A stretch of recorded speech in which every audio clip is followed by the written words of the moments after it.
We've all felt the struggle when drawing the eyes. Different eye shape, spider legs, eyelashes, and eyes that are wide apart. Drawing the eyes can be really frustrating because of how the shape of the eyes can change depending on the angle.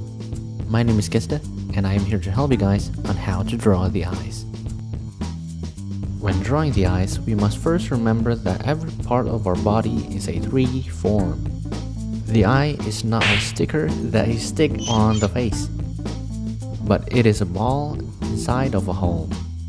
The eye has a blanket that covers the top and the bottom, called the eyelid. The eyelid also has thickness, despite them being thin, so it keeps our eyes from bulging out. If we don't have it, our eyes will just bulge out like a One Piece character. So here's how to draw the eye. First, I draw the ball for the eyeball. Second, I draw a circle for the iris, and draw another circle inside of it for the pupil. And then I draw the eyelids just like this.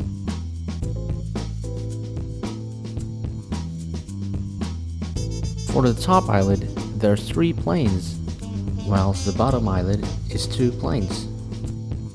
But it varies depending on the eye type. I make sure to add a volume to it by adding the contour lines, because by adding it, it gives an illusion that looks 3D. And it also helps me understand the form better. What about 3-quarter view? Does it look like this?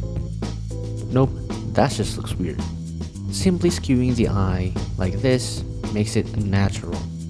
When we look at the eye from the 3-quarter view angle, the corner of the eye completely disappears from view because of the curvature of the eyeball. By keeping this tiny detail is key to making the eye look good from different angles.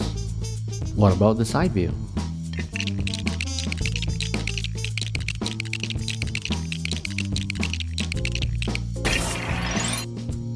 But here's the thing. There's a common mistake that I've seen beginners usually make when drawing the eye from a side view.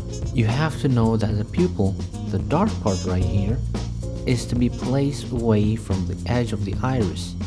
Because if you place it on the edge of the iris, it makes it look like the pupil is on the cornea, which is the transparent dome that protects the eye.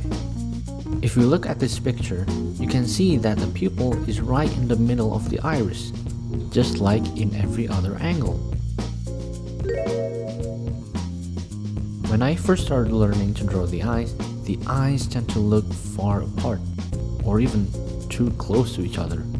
So I looked up a reference from the internet and measured the gap between the eyes, and realized that the gap between the eyes is about the same width as the eye. To solve this mistake, I draw a rectangle and cut it evenly into 3 smaller rectangles. This way makes it easier for me to make the eyes proportionately correct.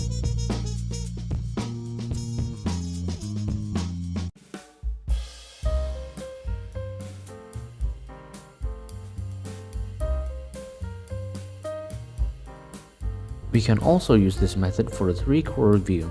I would draw the rectangles again, but this time it's skewed. I then draw the first eye that's closer to the viewer first. And 3-quarter view, the corner of the eye is hidden behind the curvature of the eyeball, so the second eye should look like this. And there you go. After we've gone over on how to draw the eyes from different angles, we can now move on to stylized eyes. Many artists prefer to stylize the eyes to make it easier for them to draw the eyes quickly, and also give it some sense of aesthetic to it. When I was practicing drawing anime eyes, I realized that the elements of real eyes are still present, despite the shape of them being way different than real eyes. When we stylize the eyes, we have to remember that the structure and the 3D form of the eyes are still present. So to make the stylized eyes look right, you still have to understand the fundamentals and structure of real eyes. When I drew the eyelashes as a beginner, I used to draw them as individual strands, which is completely wrong, and it makes the eyes look like it has spider legs. And I also usually draw them as something like an eyeliner, which is also wrong. So when drawing the eyelashes, don't draw it as an individual hair or an eyeliner like that, and instead draw them as groups with the eyelashes curving out. This also applies to every art style, whether you want the style of the eyes to be comic book style, anime style, or realism. But before you draw the eyes on the face, you have to be able to draw the head first.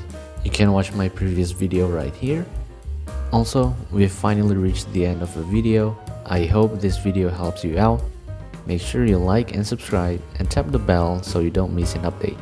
And if you have any questions or critiques, you can write it down in the comments below.